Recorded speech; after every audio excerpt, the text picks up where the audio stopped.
Aabot naman sa 5,000 pisong halaga ng marijuana ang nasabat mula sa isang hinihinalang tulak ng iligal na droga sa Mandaluyong. Ang kontrabando ibinibenta umano sa mga estudyante sa high school.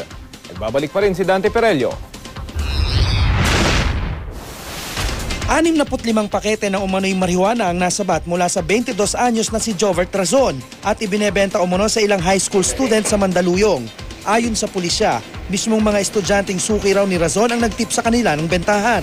Tinuro siya ng mga estudyante na siya yung nagbebenta ng marijuana sa kanila. Sa isinagawa nilang buy-bust operation, nasabat kay Razon ang aabot sa 5,000 pisong halaga ng marijuana. Hindi naman itinanggi ng sospek na nagbebenta siya ng marijuana sa halagang 30 pesos kada pakete. Pero hindi raw sa mga estudyante. Nagawa lang din daw niyang magbenta nito dahil buntis ang kanyang misis. Gusto ko pong makapag-ipon lang para dun sa panganganak niya. Nakuha sa sospek ang 100 pisong marked money.